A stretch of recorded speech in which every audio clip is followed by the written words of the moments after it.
Agents of S.H.I.E.L.D. episode 8 titled The Well.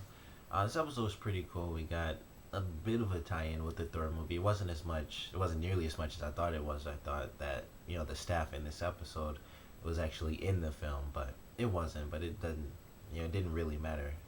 But it was a good episode overall, mostly for, the background, even though it was very little. The little bit that we got for Ward is he had to deal with, after he interacted with the staff, it gave him all this rage and also strength, but it took him back to a time that he forgot that he tried to forget and basically suppressed in his own mind. And the whole episode they were showing the same couple of flashes. I was really hoping that they would show the entire memory. Unfortunately, they did, because that would kind of suck if they teased it like so much and then still didn't give it to us. But at the end of the episode, we do get to see, and hopefully I didn't read it wrong, and he was the kid in the well and not the kid, standing over the well. But, he was in this well, and I don't know if that was, well, I'm assuming it was his brother that was standing over the well. And, I think he mentioned that it was the first time he ever felt hate, and I was wondering, like, I figured it had to be for, like, the bully who, like, basically bullied his brother and was gonna let him die.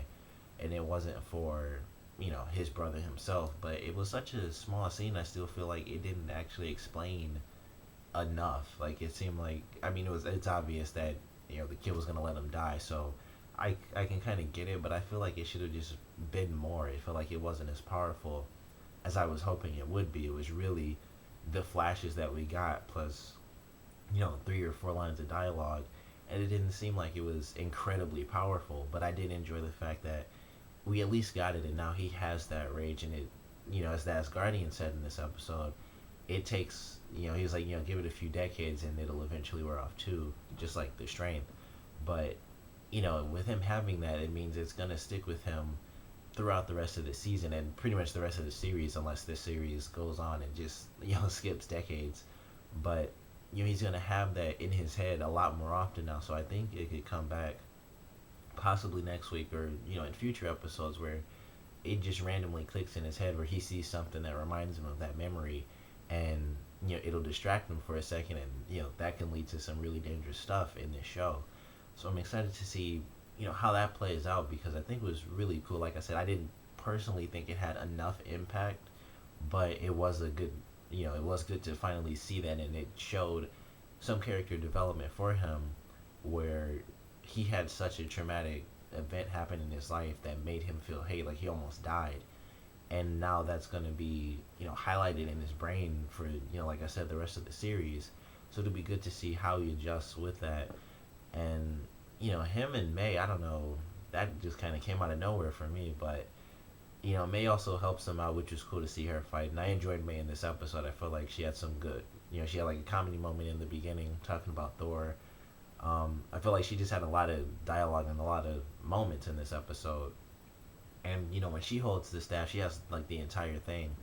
And Ward asks, like, how could you do that? And she says, I see it every day, the memory. And I really want her backstory so bad. It's obviously that she lost someone in the field, but it's either she lost someone in the field or she lost a ton of people, and I'm pretty sure it was one person, because I think they actually give the specifics in the earlier episode. But whether it was one person or a bunch of people, she says, I see it every day. So she lives with that, and that's why she doesn't really fight too much, in the show now, because it's past, her action point, and she's kind of in the I lost everybody state, so she doesn't like to really get into the action, which is also why she doesn't use guns. So, maybe we'll get that, sometime in the future, where, she'll adjust to it and eventually overcome having lost those people or that one person, and she'll even get back to using guns and stuff. But even if she doesn't, it'd actually be a lot cooler just to watch her do hand-to-hand fighting, because that's a lot more entertaining than just people running and pulling the trigger. But it was really good to see. I enjoyed the episode, and just everyone kind of worked together in this episode. It was just a good team episode, even though it focused mostly on Ward dealing with his problems and the team finding the staff. It was a really good just team episode. Everyone had a specific moment, and they were all kind of gravitating towards Ward as a team to try to help him get through this event, because he was suffering something he couldn't really stop. and everyone was trying to help him out, figure out what it was, try to cure him and get the staff to help him if they could. So I just thought it was a really good team based episode. No one was kind of just running off on their own or anything. They all worked together as a team, and it was really really great. And it was cool just to have the Asgardian in there. The scene where Ward's about to stab him and he just stops and bends the knife.